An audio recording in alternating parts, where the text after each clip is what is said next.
Evening, everyone. So, shenanigans. I mean, what we're reading lots of articles while I was browsing around last night and this morning, and the question that's been asked is basically how the Labour MPs remove Keir Starmer, because there are three ways.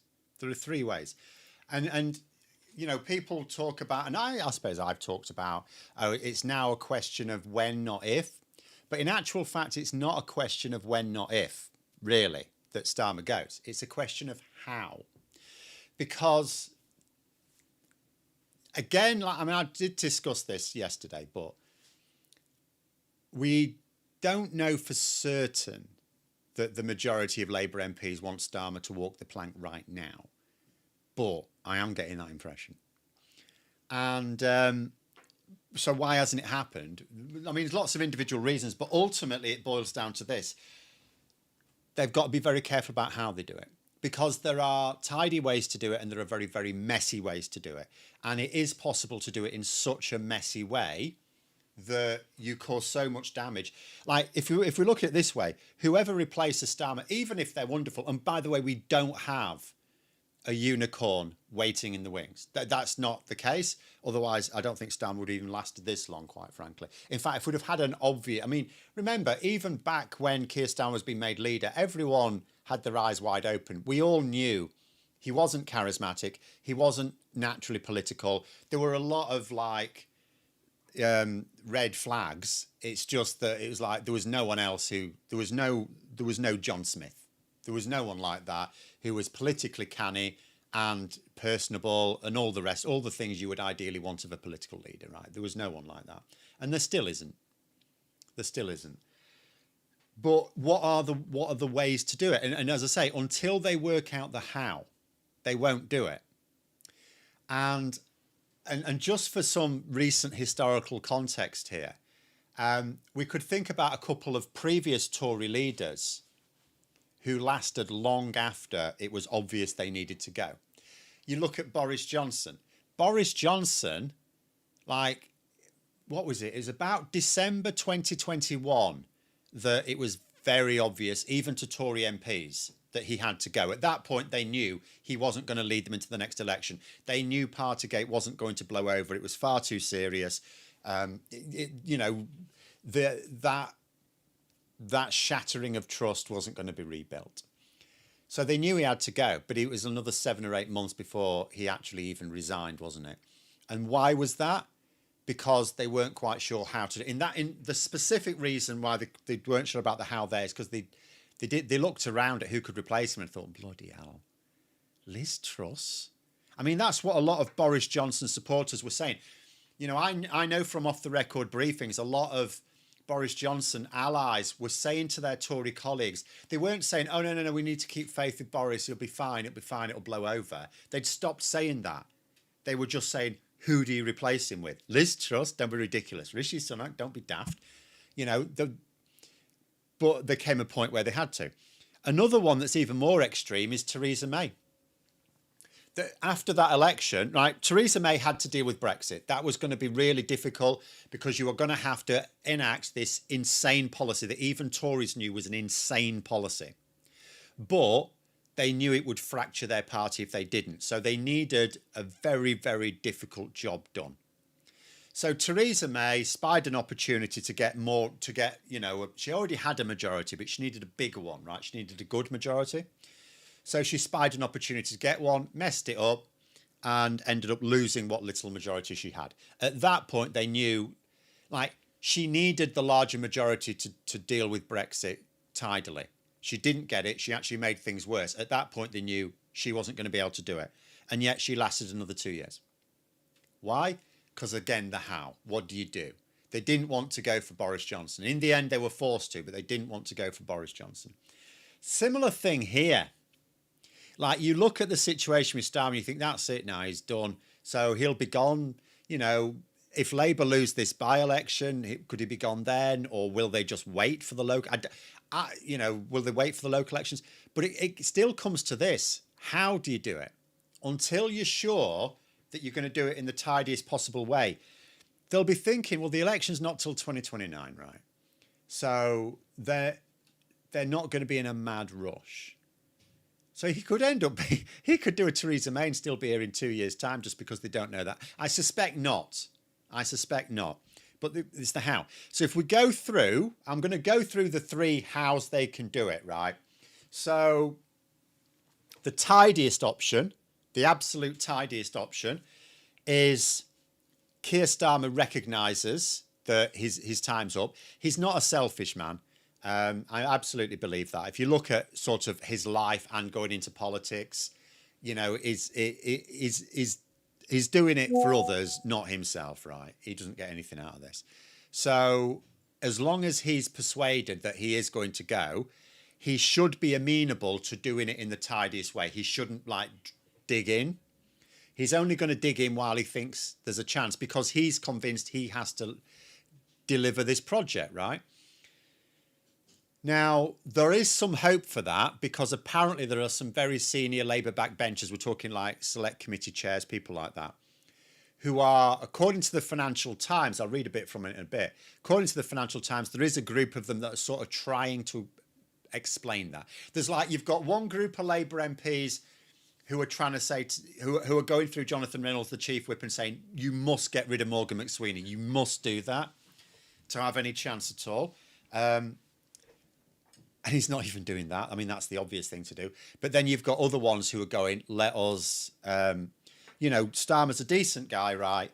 As long as he sees the jig is definitely up, he's not going to damage Labour. As long as we can explain to him you are going to go, then he will be amenable to helping out. That's the tidiest. The tidiest option is that Keir Starmer doesn't like resign in a fit of pique, that he works with a close, trustworthy group of senior Labour MPs to go, right, how can I help the transition now? Because then what can happen, he can do it at the right time, which will probably be when HMRC clears Angela Rayner, and not make a big fuss about it, resign, making sure that there's going to be a tidy transition. That's the tidiest. The middle one is what brought down Boris Johnson. So cabinet ministers resign. That, you know, if you have a few key cabinet ministers resigning, citing dissatisfaction with the leadership, that's not great. That causes a lot of damage, a lot of drama, but it brings the prime minister down. At that point, that's like you ignored the tap on the shoulder, so here's the megaphone in your ear, all right.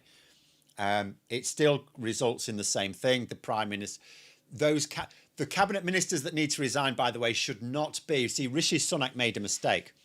The cabinet ministers that resign should not be the ones who want to take over. They need their hands clean. But as the one who's most likely to win is Angela Rayner, and she's not a cabinet minister at the moment, all she needs is some cabinet ministers who don't want the job themselves. They should do the dirty deed. Because if it's the person who wants the job, you suddenly make it a bit messier. But that's the middle option. The messiest option is a confidence vote. Now, the reason that's the messiest option is a confidence vote is not led by senior Labour MPs. It's just led by MPs. Labour MPs make it known they want a confidence vote. And it's been led effectively by backbenchers, which means if you have a confidence vote, it means, one, the leader's not in on it, so the leader isn't helping this transition. And two, the people who want to replace him aren't involved either. So the whole thing gets very messy then. Starmer will presumably fight a confidence vote and he'll try and win it. If he loses it, I mean, you're stringing the process out. If he wins it, he'll carry on, but he'll be weakened because he won't win it by miles. So that's by far and away the messiest. Anyway, I'll catch up with some comments. I'd like the next PM to give Starmer a peerage and keep him as Foreign Secretary. In all honesty, you've got to think about the reason why Starmer needs to go. It's not because his government is failing. I mean, I can reel off the things it's doing. There are some things that it's not doing and should be doing. There are some things that it's not doing as well, but the Employment Rights Act, I mean, that has ended up being stronger than it was at the start. You know, people thought, I mean, it was already going to be a huge piece of legislation, very welcome. And people were worried about it being watered down. And in actual fact, if you look at the whole thing, it's stronger. It's actually stronger than it went in. That's a superb piece of work that he's like helped push through. There were others obviously instrumentally. I'm not saying that was entirely him, but the leader needed, the prime minister needed to really push that through, right? You know, you've got the renters' rights. They're doing the leasehold stuff next, leasehold freehold type stuff. You've got people are getting paid more. You know, so many things in there. Like even in terms of the water companies, I know people want them nationalising, but even in terms of the water companies, in terms of dealing with those and stopping them breaking the law, there's so many things they're doing that's actually working well. The one big thing we don't know yet, even though there's lots of activity, is on the building of like energy infrastructure, but also building of houses. Well, homes in general, not all houses, some of the flats. That's a don't know. So we know there's lots of energy in that, and we know they're really committed to it. Are they doing it? Is it competently been done? It's too early to say. The Best Start Centres or Sure Start Centre, they are being called Best Start Centres, I think now. You know, that's all really, there's lots of really good stuff. So the reason to get rid of Starmer is not that he's just bad in government. He's deeply unpopular. And the problem is, if you bring him back into cabinet, it's like you've still got him there. So it would, and again, it's the same thing with Rachel Reeves. I mean, I said, you know, yesterday, if I were prime minister, if I were being made the new prime minister, I'm not eligible for all sorts of reasons, by the way, nor would I be a suitable pick. But if I were, and I don't blame Rachel Reeves for any of this shit at all. I'd be more than happy to have Rachel Reeves, but I couldn't, because the politics demands that both of them have to go. They're just, as far as the public's concerned, they're just tainted. So no, although, you know, it would be nice, you would look at Keir Starmer and say he has a lot to offer. He'd be really good in cabinet. I was listening to someone saying today that he'd make a really good minister, cabinet minister, just shouldn't have been prime minister. But I mean, that forgets the fact that there wasn't really anyone else.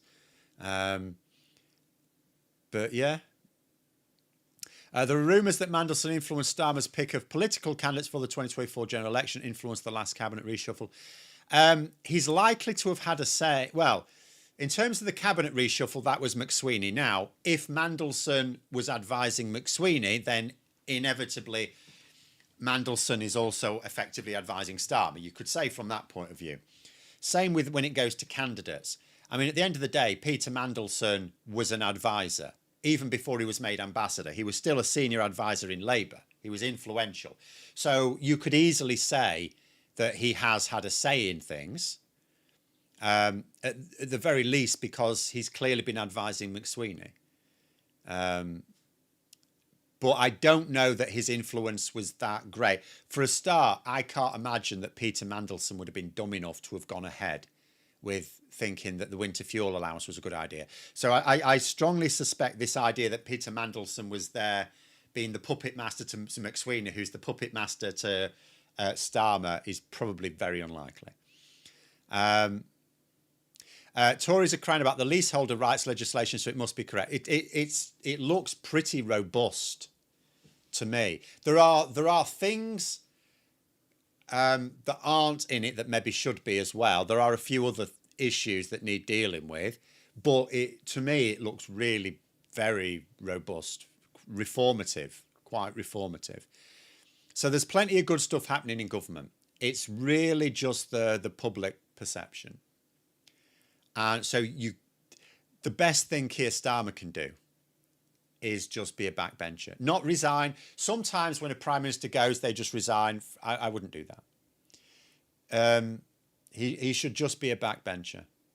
For the rest, I mean, you know, step down at the end of the parliament. Obviously, you know, he's going to be in his late 60s by the next election. I mean, he's not going to, given that he's he's not going to be a backbencher into his retirement, for goodness sake. He'll go back to his legal practice. But, you know, I would say don't act petulantly and resign, because that just forces another, or I mean, it shouldn't be an awkward by-election, but, you know, you don't want to. In fact, there was someone from Blair's government, it might have been Alistair Campbell or someone, I can't remember. It might have even been Peter Mandelson, who knows. But someone did say, you know, never, something like never inflict an unnecessary by-election on yourself. Like you can never win a by-election. You can't win a by-election if you're the current holder. The best you can do is keep it. There's never, and in a by-election, because it's fought under different circumstances, the current occupier, their vote share will very rarely go up. It might every now and then, but it very rarely will go up. So particularly when you're in government. So you can only lose. Like if you retain the seat, then the media will go, oh, but their vote share came down. And if you lose the seat, obviously that's a disaster. McSweeney has to go as Mandelson's protege. You can use that angle if you like. Do you know what? Labour MPs at the moment should be using any angle they can. Frankly, any angle they can. I mean, I don't agree with it myself. I don't do guilt by association. But it's McSweeney is so damaging. And he has been for a long time. I mean, I said back in September. Sorry, I don't bring a glass up with me. I'm going to have to drink out of a bottle like a pleb. McSweeney, back in September, I said McSweeney's so damaging that if I were a Labour MP back then, I would have supported get rid of Starmer just to get rid of McSweeney. Back in September, I'd have been happy to give Starmer more time if he had a clear out of number 10. Now, it's too late. Starmer's blown it. It's too late. Any word on media reform? Not a pip. A lot of his bad press is the bad press. So I will say to that, we do need media reform, and we need reform of all three types of media: the press, broadcast media, social media. But none of it would have stopped this. None of it would have stopped this, because you can stop. I mean, I talk about wanting to introduce my duty of accuracy, which means you can't publish lies. But do you know what? They could still brief against the government if they wanted to without lying. You can do it without lying. The fact that they're allowed to lie means that they just do it anyway. If you stop them lying, they would just do it in other ways. So you can still not report on favourable stories about the government, and you can still amplify and magnify the hell out of just even slightly iffy ones. Yeah, so you wouldn't have stopped that. The way to stop that is you hit back yourself. You need your own media campaign. I mean, I might actually do a video for members on this, because it's not really part of my main thing. But, you know, I was looking recently, I was having a think about the politicians, the senior politicians who are actually, because YouTube's my thing. I can't really comment too much on other social media platforms because I don't myself know how to use those, other than as a user. But as a content creator, I only know YouTube. But on YouTube, there are some politicians who are trying to use YouTube, and they're all doing it badly. You know, Zach Polanski of the Green Party, Liz Truss she's still in the Conservative Party somehow, but she's really Reform UK. And Liam Byrne of Labour Party. All of those are trying on YouTube. They all see the benefit, but they're all doing it badly.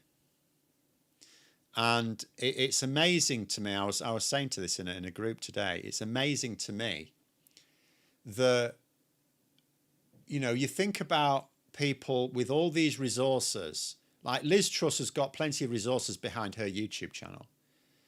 You know, I was thinking, if I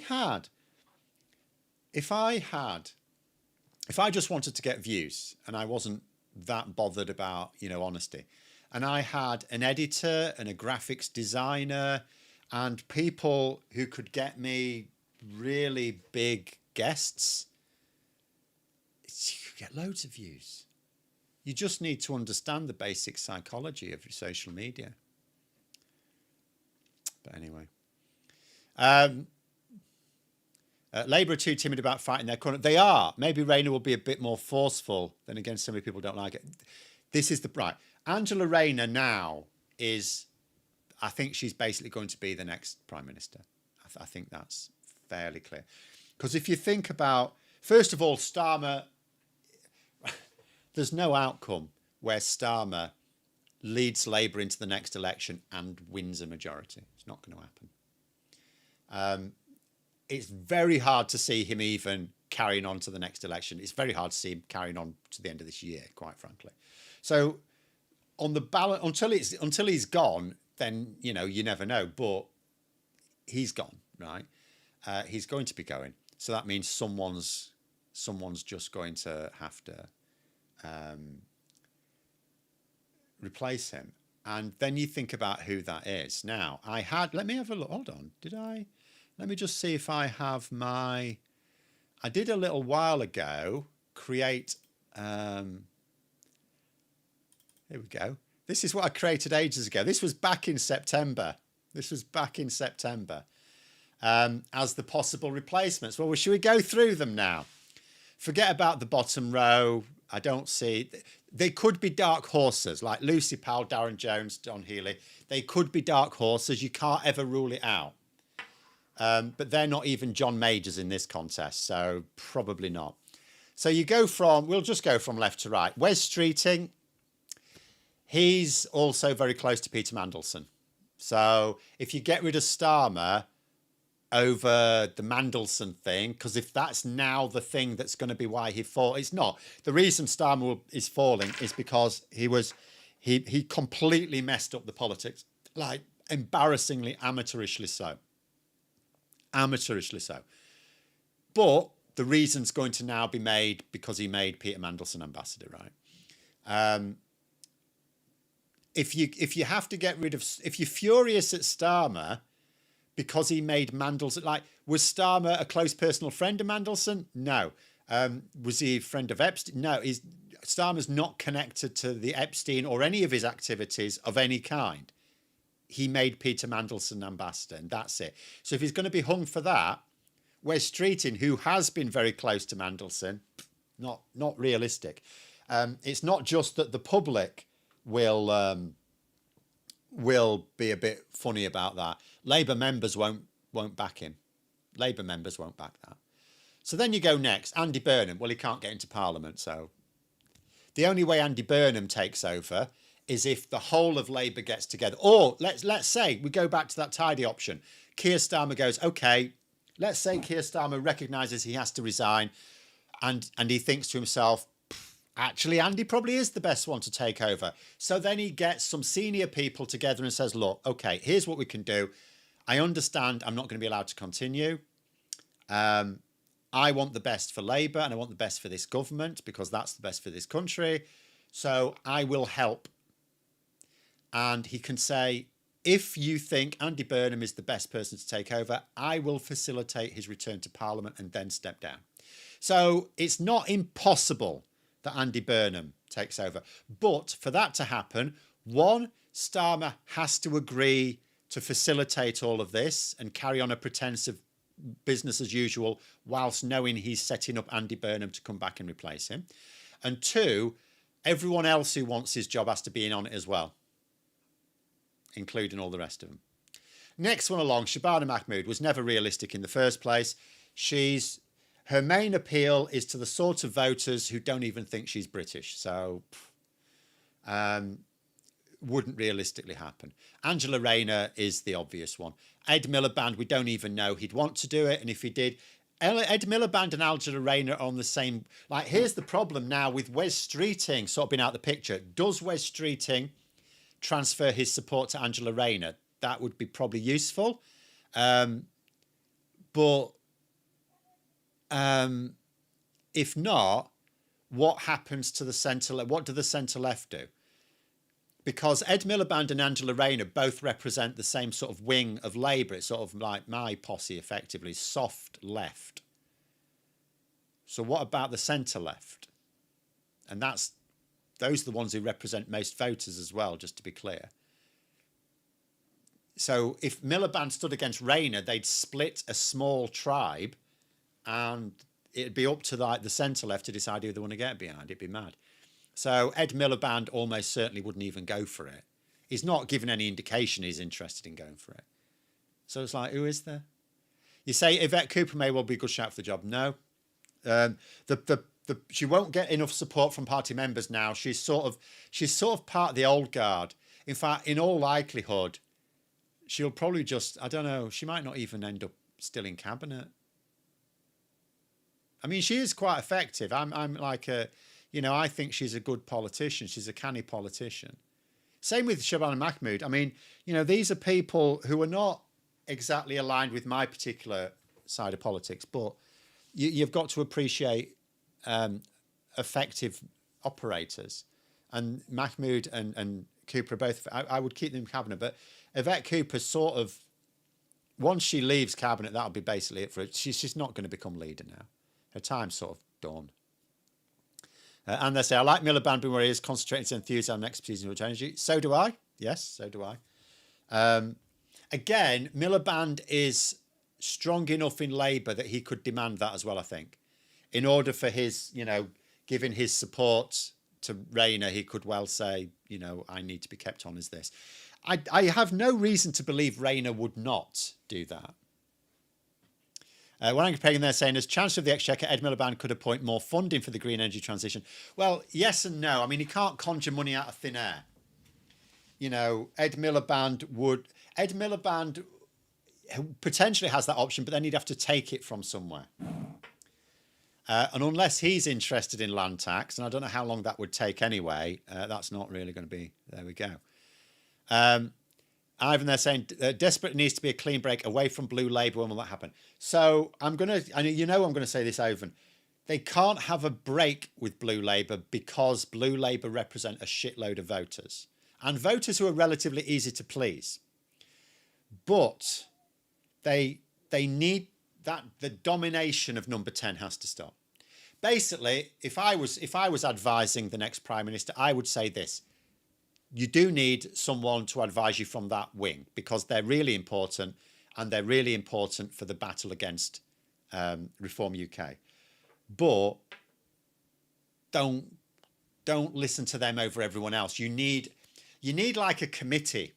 You basically need like a mini committee, a pantheon within. Basically, what you need to do is you need to identify the different types of voter. They already should know who that is. Plenty of pollsters. More in Common are really good at that, but YouGov as well. The good pollsters, they don't just lump all types of voter together. They recognise the different types of voter and they understand how important each one is. You need to have it's almost like you have a little, what would you call it now? Like a little closet of advisors that all represent these different wings, these different types of voter. And they are like the filter for all policies. You put all policies through them, almost like polarising your policies to make sure that no policy is going to piss off important voters. Very disappointed with Starmer's lack of political nous, wanting to be tough, cannot do that. Cannot be a martyr, that will destroy perception. We need public to recognise the good. I mean, there are multiple problems I've gone through. First of all, yes, the political naive. It didn't matter that Starmer wasn't politically savvy. He wasn't savvy on the world stage either, and yet he comes across well on the world stage. Why? Because he's got better advisors. First of all, he's got the Foreign and Commonwealth Office, or the Foreign, Commonwealth and Development Office now, sorry. It keeps extending its name. It used to be just called the Foreign Office. Then it was the Foreign and Commonwealth Office. Now it's the Foreign, Commonwealth and Development Office. Jesus Christ. It's going to be the whole alphabet soon. But anyway, Foreign Office. They've obviously got people who know their shit. The British Foreign Office, the Foreign Department, is world renowned for knowing its shit. But also he had Jonathan Powell, who also knows his shit. In fact, Angela Rayner, whoever takes over, would do well to retain the services of Jonathan Powell. If he had quality advisors like that for domestic purposes, we wouldn't even be having this conversation. He'd be fine. Keir Starmer he comes across perfectly competently. He's steady. He's all of those things that the public wanted after Boris Johnson and Liz Truss, right? He's all of those things. He just pissed them off. because they allowed policies through that no savvy politician should ever have allowed through. We'll just get rid of them now, because it's basically Angela Rayner, is what I'm saying. I'm sorry if I've missed any comments, if anyone's got anyone else, but I cannot see. If you think about the process, right, the ideal process is that there is no leadership contest. The just over 80% of all Labour MPs get behind one candidate, because to get yourself on a leadership ballot, you need 20% of Labour MPs to support you, which is a bit over 80. So as long as there's only one candidate who gets the 80 odd votes, effectively, names, then there is, and Angela Rayner will definitely run, and Angela Rayner will definitely have enough MPs in Parliament to support her. So it's really a case of, is there anyone else? If Wes Streeting recognises that it's pointless for him to do it, then I don't think there's anyone else. Like Shabana Mahmood could well get the 80 odd, but would it be wise? That's why if I was Rayner, I'd be saying to her, I will keep you on as Home Secretary. I'll keep you on as Home Secretary, because then you go to the next stage. So probably any of the big ones would get the CLP and union support they need. So then it's really down to the members. The members will vote for Angela Rayner. At this point, the voters will. I don't think Labour have got, the only person that, if things were different, that might beat Rayner with the membership, I think would be Andy Burnham. And even then it might be a toss-up. But I think, Andy Burnham, probably they would think the outsider will have the best chance, and they're probably right. I don't see anyone. So if there is a leadership contest between Angela Rayner and anyone else, then the anyone else was a dickhead, because they're not going to win. They're just causing damage. So anyone else should really just step aside for Rayner at this point. And the reason for that is, it's not me saying that Rayner's the best choice now. She might be. I don't know. She probably is at this point. It's more that no one's going to beat Rayner. So why drag it out? Why drag it out? Starmer lost me over Gaza and Land of Strangers speech. What about Gaza, though? What about Gaza? Do you mean about anything he actually did, or what people told you he did? Right? His position on Gaza was absolutely fine. The Island of Strangers speech was taken out of... There was nothing wrong with the sentiment of it. It was bad wording. And in actual fact, Starmer did apologise for it. Remember, he's read a remember, from Keir Starmer's point of view, he's relied on Morgan McSweeney for his political advice. Morgan McSweeney wrote the speech, and afterwards, Starmer lost confidence in McSweeney because of it, and he felt, even though McSweeney didn't want him to apologise for it, he did anyway, because he recognised it caused a lot of unintentional harm.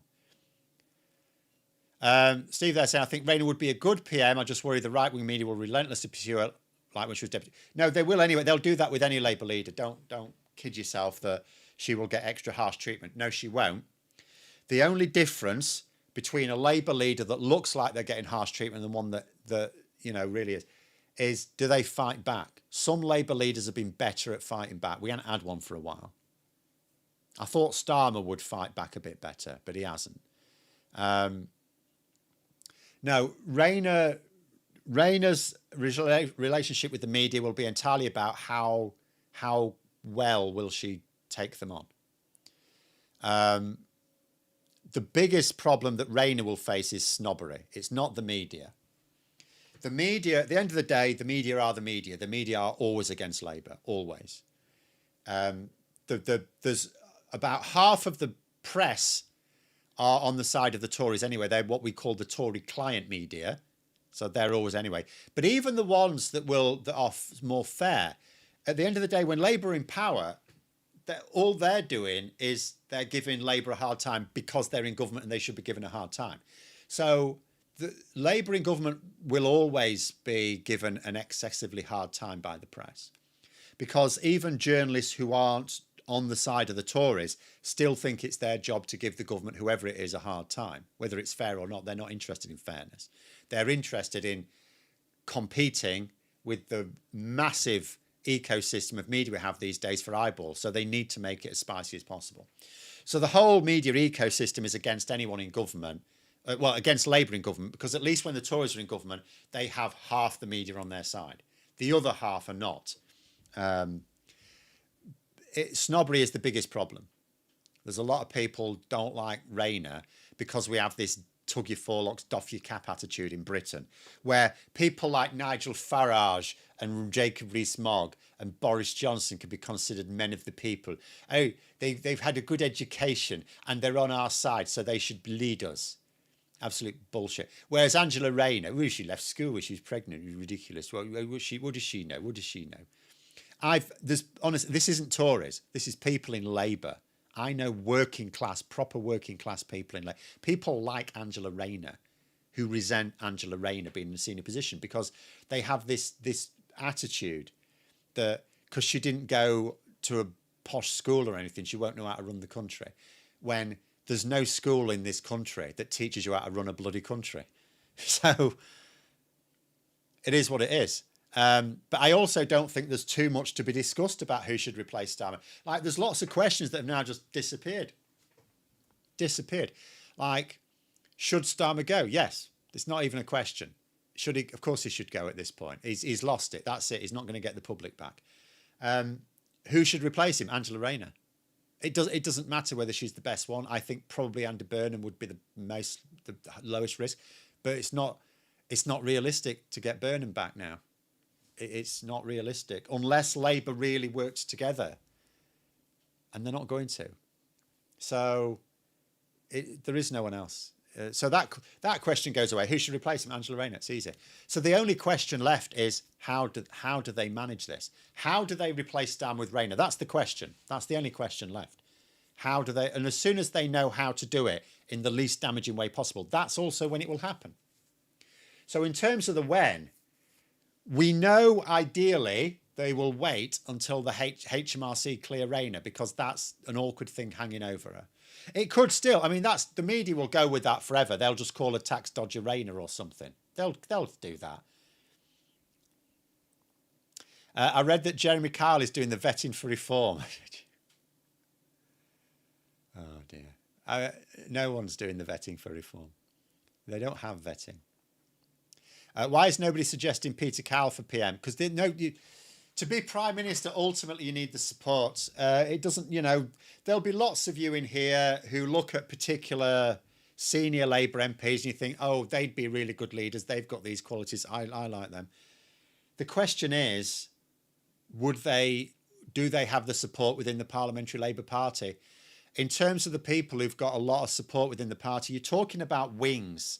You're talking, unfortunately, and I wish it weren't the case, you're talking about factions. Labour's very factional, just like the Conservatives.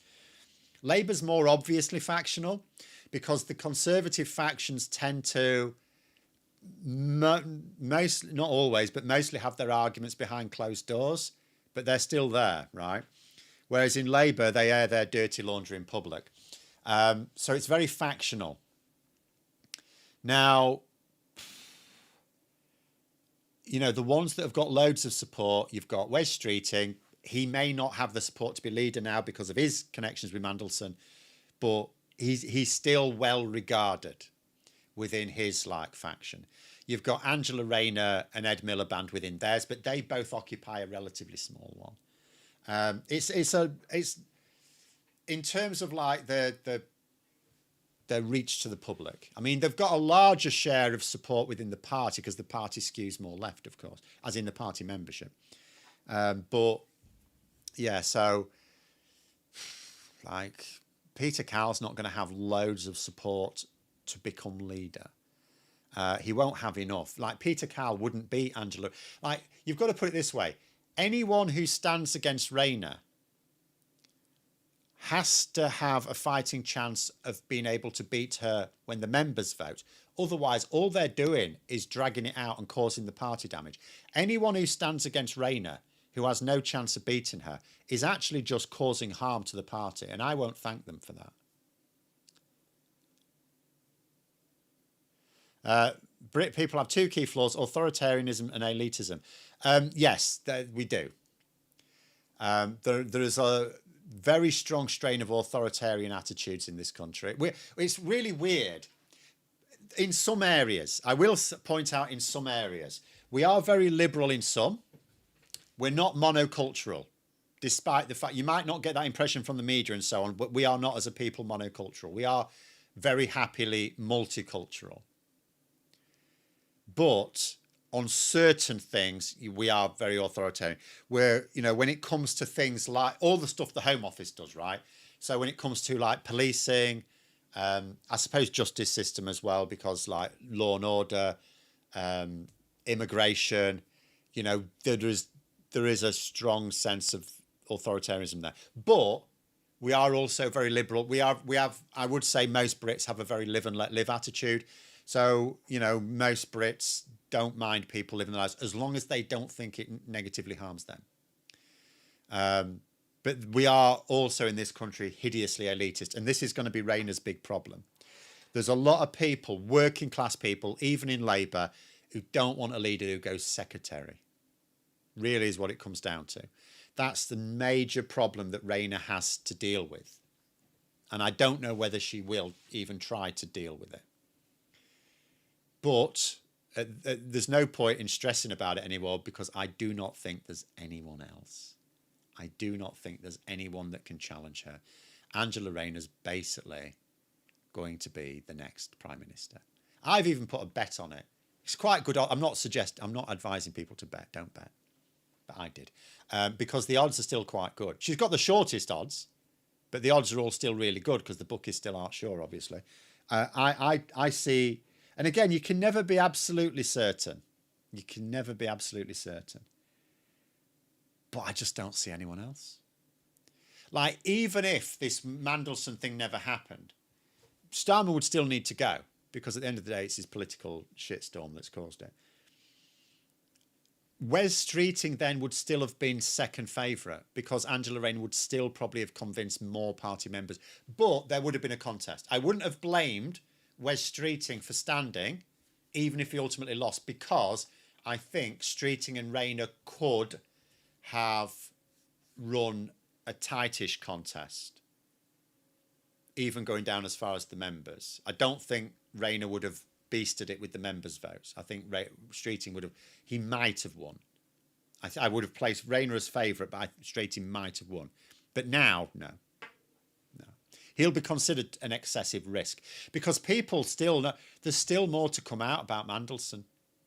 You know, everyone knows, for example, I don't just mean the files that are now going to be released about his appointment from this. So there's like the Mandelson files. We've got the Epstein files. Everyone knows that the Epstein files aren't complete. There might be more stuff in there ready to come out in a year's time or 2 years' time or something. There's also these, what you might call now Mandelson files coming out. That could take ages. In fact, do you know what? This is what completely blew my mind. Last week, when Starmer had to U-turn again, because he was trying to say, you know, the government should have control about which documents get released, not the Intelligence and Security Committee. And he ended up being defeated. Do you know what the Intelligence and Security Committee has said? We don't think we should decide. It should be the government to decide. It's bloody... Politics is bonkers sometimes. So Keir Starmer ended up making himself look like a right tit again, because he was defeated by his own MPs and he had to relate. So he looked like he was trying to be shady about the release of these files, when all he had to do was from the start say, oh yeah, the Intelligence Security Committee, yeah, they should get to decide. Because they've come out and said, well, we don't want to decide. We think the government should decide. Fucking balmy. Absolutely balmy. John, they say, I can be quite authoritarian when it comes to certain aspects of law and order, liberal in others. See, I'm a bit like that as well. Like, I think, like, so take penal policy is a classic one. So when it comes to that, you know, what do you do in terms of convicting people for crimes? I'm liberal in that I don't think we should lock people up for petty crimes unless they just keep doing them and doing them and doing them, right? And I also think that when people are in prison, it shouldn't be a lock the bastards away and throw away the key. I don't think they should have a harsh existence, because that dehumanises people. I think people should be treated as humans in prison. because you want them to reform. The focus should be on reform. So I'm in favour of an enlightened, like Swedish style penal system. But on the other hand, I also think for certain crimes it should be an automatic custodial sentence, no suspended sentence under any circumstances. No, even if you're ill, just design some prisons with like hospital wings or something. I think for certain crimes it should be an automatic custodial sentence. That would be for very violent crimes. I don't mean like a brawl or something, but attempted murder, rapes, aggravated burglaries. But I also think if politicians are convicted of corruption, that should be an automatic custodial sentence as well. Should be no question about it. Perjury, I think, should be an automatic. So I do think there's certain things where I'm not interested in nuance. People should be locked up. But when they are locked up, I do think it shouldn't be a punishment as such. It's going to be a punishment because no one wants their liberty taken off them. But that the losing of the liberty is enough punishment for me. They should then be a focus on reform, and that means treating them, not like animals. But anyway, how could Rayner tackle the far right? A worry of a summer of unrest with 10 names in crew plus reform running wild in councils. So this is always a worry, yes. There was a worry last year that we may have had another summer festival of violence. We didn't. Every year it's going to be more of a worry because maybe more people worry or forget about what happened to the people who took part in the riots in 25. No, I mean 24, sorry, 2024. It's always a worry. You just have to make sure that everything's in place to go, which I think it is. I think it already is in place. So that's fine. You just make sure that that stays in place.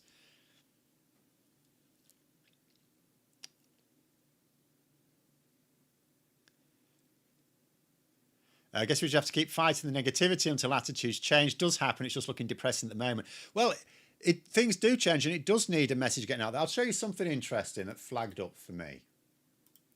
Some of you may follow this channel. Let me just find it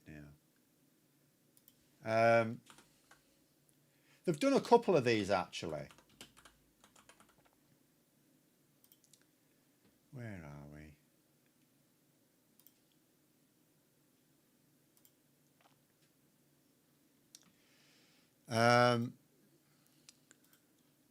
You will recognise the channel from the thumbnail if you're familiar with it. So this is their latest. This is TLDR's. Why the UK is doing pretty well. I mean, it's basic, and it's not the first time they've done this, to be fair to them. And I've been talking about this for ages. Like I read a lot of news. I spend a lot of time reading news articles. And I haven't watched this video, by the way, but I assume it's talking about the economy. Because there are other things as well. Not everything is the economy, but, everything tends to flow from the economy. And I kept saying, and I read a wide range of media.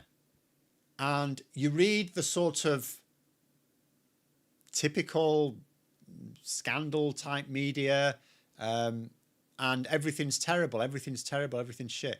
And you read the economic media, like the Financial Times, Bloomberg, the serious ones. And they've got criticisms. I'm not saying, oh, yeah, everything's brilliant. But they've all been saying, yeah, things are a lot better than people are thinking they are. And that's been consistent from the start. Even the Telegraph are cottoning on to the fact that people are going to start seeing it, because the Telegraph have started producing articles that say things like, oh yeah, we're about to get some better economic news, but it's just cyclical. It's got nothing to do with Labour. Oh, it's just a cycle. So even the Telegraph think that people are going to start feeling better later this year. And that'll be why. That's one of the things that actually is going to mess up this transition for Starmer. Because from his point of view, he'll be thinking the same thing. He will be thinking that by the end of this year, people will be feeling better. And if they just stick to him, because, let's be honest, if they replace Starmer, even if they replace him quite tidily, there will still be an economic hit, because investors will have a wobble. They're not sure what's going on. So from Starmer's point of view, he just thinks he has to get through to the end of this year and people will be feeling a lot better and that will make Labour's fortunes go up. And I'm going to have to say, I don't agree with that. The problem is, right, if Labour hadn't pissed everyone off and the economy improved and people noticed it, people would go, oh, great, the government's doing all right. Yeah, we should stick with them. But because the government have pissed those people off, because Starmer's pissed them off, there's actually a good chance a lot of those voters will believe that, oh, it's just a cycle. It's got nothing to do with the government. It's just something else. That's the problem. They won't necessarily now give Starmer the credit for any improvements that they notice. So better to get someone else in. And when I say someone else, it's basically Rayner. Get Rayner in and then she can take the credit for it, whatever the hell. Maybe you know, people think, oh, they changed the leader and automatically everything suddenly started getting better. I don't care. You know, whatever it is. What happens if the governmental ship still hasn't managed to turn around under Rayner? Then you're basically knackered. We can't just keep changing leaders. You can't just keep doing that. Absolute chaos. I mean, the Tories were sort of forced into it. Even they wouldn't have, like, let's say they'd have gone for Rishi Sunak straight after Boris Johnson. They wouldn't have replaced him, even though he didn't do anything to help. There comes a point where you just have to say it's worse to keep chopping and changing leaders than it is to just hope for the best.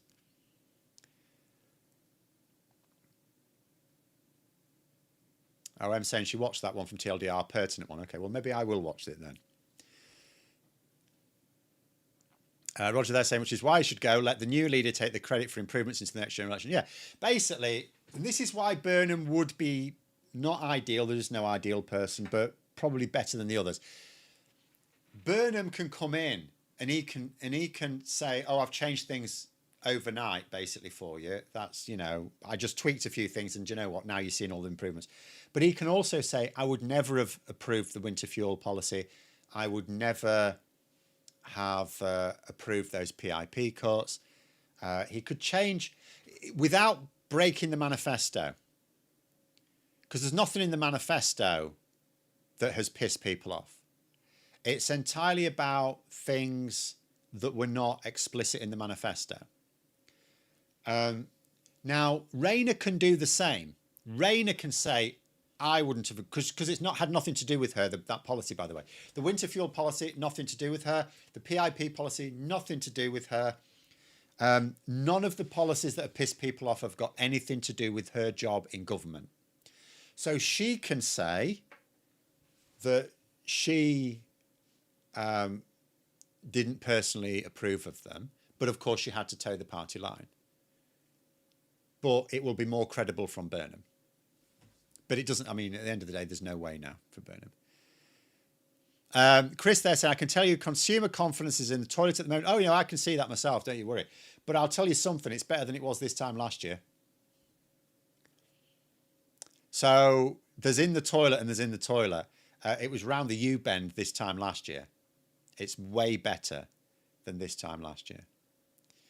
But consumer confidence is still low. And the reason for that is because people are still worried that something's going to go wrong this year. But if people do start noticing improvements in the economy later this year, and as I say, even the Telegraph think it's coming because they're trying to get their excuses in early, then we'll see where we are in another year's time. But I just think in a year's time, we're not going to have Starmer and Reeves at the helm, which means Rayner has to be very, very careful about who she chooses as Chancellor. She needs a credible Chancellor.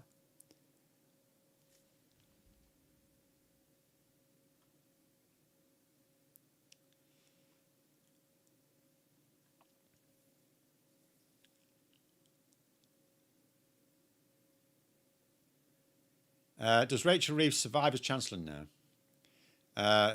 She's a culpable, unpopular star for a lot of she's unpopular, and I think it's unfair in her case. I think it's not unfair with Starmer because there was a time when I thought it was unfair because we knew those of us who backed Starmer, that he was politically inept.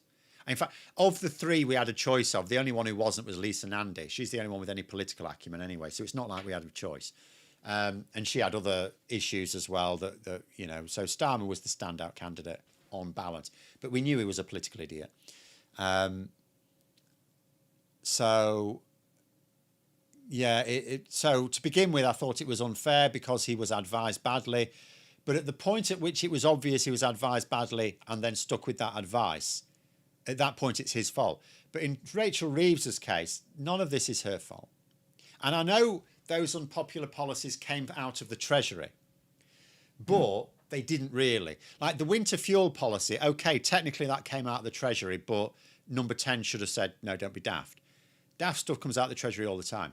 The PIP stuff actually came out of number 10 because they've looked at data that says, and they are right, by the way, about this. The vast majority of the public, and I mean the vast majority, over 75% of the country, think that welfare is excessive, welfare spending is excessive, and that there are too many people in receipt of welfare that don't deserve it. That's just a fact. You can't win an election by telling the public they're wrong on that. So there was always a sense in which Labour were going to have to look like they were reducing the welfare bill. However, because there isn't actually a lot of waste in the welfare budget, because who believes that the Tories are generous with welfare, for Christ's sake? And again, this is political ineptitude. So what do, right? So you've got a public who think that welfare spending's too high and that there's too many people swinging the lead for it, but there isn't. What do? You've got two choices. The Labour thought that what they have to do is cut the welfare budget. But there's another way to do it. There's another way. And that is that you change what's classed as welfare. All you have to do is, anyone who's watched Yes Minister and Yes Prime Minister knows this fiddle, right? If you need to reduce a budget, if you need to look like you're making savings on a budget, allocate some of the spending to something else. Call it something else. Move things around on your spreadsheet. It's all you have to do. Stop classifying certain things as welfare. And then your welfare budget comes down. Lo and behold, you've made £10 billion savings on welfare just by shifting £10 billion somewhere else. But they didn't think of that. Now, all right, granted, the Tory press would have called it out. They wouldn't be fooled by it. But it don't matter, does it? At the end of the day, Labour will say, well, that's just the press being the press, right? That's the Tory client media being the Tory client media. They're just talking shit. We came into government with a welfare budget of this. It's now 10 billion less. We've saved 10 billion off the welfare budget. Simple. One person's word against another. And as long as the government are broadly improving things, the public will side with the government on it. Why is Rayner the best choice for leader? She's feisty, but is she clever politically? She is actually all right politically, I am going to say. I think she's proven herself. Since she became deputy leader, she's actually impressed me. I think she's quite savvy. But again, doesn't matter who's the Prime Minister, they can't do it all. There's a reason why there's a shitload of staff in number 10 Downing Street. It's not just the Prime Minister and his family and his cat, right? As well as Larry the cat, which is a different cat. You've got a shitload of people working in number 10 Downing Street. Now, okay, some of those people are there, they're gathering information. They're not necessarily deciding things. But you've actually also got a lot of advisors in 10 Downing Street as well. And the reason for that is because the Prime Minister can't do it all. So you have to delegate and you have to rely. You have to trust your advisors. You have to rely on the advisors. And there will be times when any Prime Minister does things that they're advised to do and they don't really know much about it. They're just trusting that advisor. The same will be true of Angela Rayner. The trick is, can she appoint the right people? And I have no idea. No clue. You say there's nobody else. Is a very weak recommendation. Is there nobody better in Labour? Maybe, but it doesn't matter. I don't think there's anyone the members would back over Rayner. And that's what matters. What matters is there... So if you're going to say it's going to be someone other than Angela Rayner, so that someone else has to be able to get a lot of Labour MPs, in theory, a bit over 80. But if it was just a bit over 80, that's not ringing endorsement, because there's no point in being selected by the membership, but you don't have the support of the Labour MPs. So you need to have overwhelming support amongst Labour MPs, at least as their compromise choice. Then you need the members to say that you'd be better than Rayner. But I don't think there's anyone that the members would prefer over Rayner that's in the Parliamentary Labour Party. The only one that I can see challenging her is Andy Burnham, but he can't. So that's why I think it's a bit of a fait accompli at the moment. It really is just a case. We're waiting for HMR. I think as soon as HMRC come in, I think it'll be explained to Starmer that he's definitely going. Can he please, in the interest of the party, make it a smooth transition? And do you know what? Starmer will probably be more amenable to that if Labour MPs are also saying, we're not going to have a long, drawn-out leadership contest here. We're just going to get Rayner in. Are there any Labour dark horses? Maybe. Like, you know, again, when I put these up before, all of these potentially could be on the bottom. Lucy Powell could be, but I don't think so. I don't think she's got political chops. I don't think she's a good politician. Darren Jones seems capable, but he's maybe it's too early for him. Let's not make the Ed Miliband mistake. He needs more time. John Healey could be a dark horse. He's got plenty of support in Parliament, but I don't think he wouldn't beat Rayner in terms of the membership. So there are potential dark horses. I don't see them beating Rayner. But then that's the thing about dark horses, you never do you? But I'd be very, very surprised. Say, about time Labour got a female leader. Thatcher was good for the Conservatives. Yes, it is. At the same time, you can't just say we need a female leader for the sake of having a female leader. You must always have the best one. At the moment, I just think it's nailed on. I don't even spend any time thinking about the pros and cons of Rayner anymore, because there's no point. As long as she is recognising her own weaknesses and works to cover them up, which she may or may not. Is she going to be honest about her own weaknesses, and is she going to put effort in to cover them up? Because Starmer, to his credit, did. He recognised two big weaknesses. First, he's not a good natural speaker. He's not a good orator.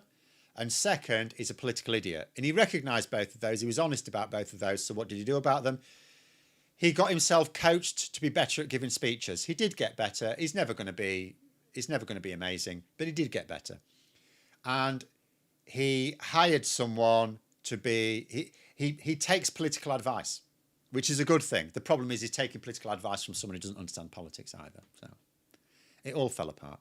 Emily Thornberry, remember, she couldn't even get support to be deputy leader. She didn't even have the support to be deputy leader. And I don't think that's because they're saving her to be leader. So remember, she didn't even have enough support to challenge when Corbyn stepped down. Ultimately, she sort of got herself there, but fell short in the end. So she didn't even end up on the final ballot. So no, Thornberry wouldn't have enough support either in the Parliamentary Labour Party or the wider membership, really. She is strong. MC says she comes across strong. She is strong.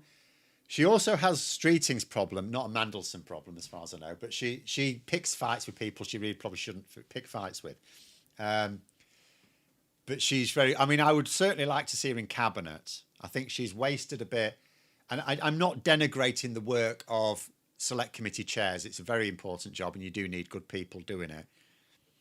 But she's a bruiser and you need bruisers in your cabinet, right? You need a few bruisers in your cabinet. And if you think about who are the bruisers that Starmer has, he's got David Lammy and Wes Streeting. He did have Angela Rayner as well. And he would absolutely invite her back again if HMRC clears her. It's just that I think at the point at which HMRC clears her, I think Starmer's getting his tap on the shoulder. John said, we had this discussion yesterday. Rayner would not be the first red-headed PM, but she would be the first red-headed female PM. So she can have that accolade.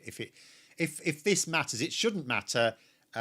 These first don't matter at all. I mean, I'll tell you one thing that impressed me about Rishi Sunak.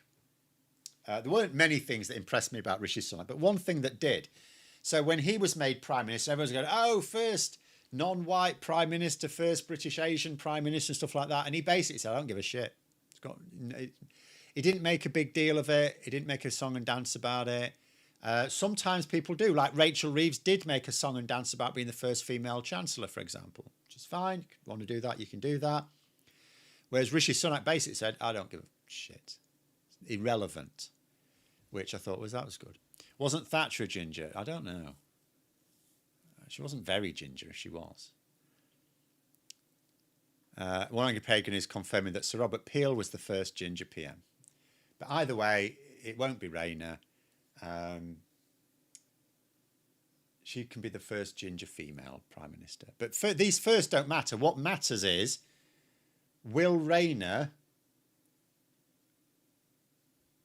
let Labour stay in government after the next election? That will be all that matters. That'll be it.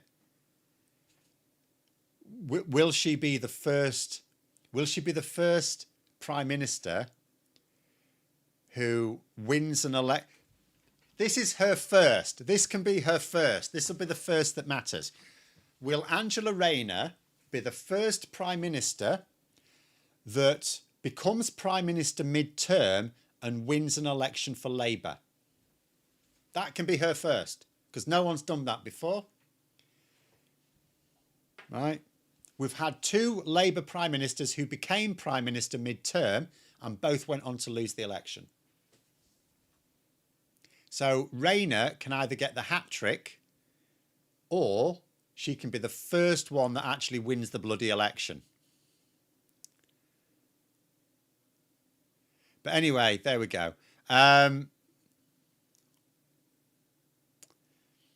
We'll leave it there. Thanks for coming on, everyone. Have a great rest of evening. And until next time, I'll see you later.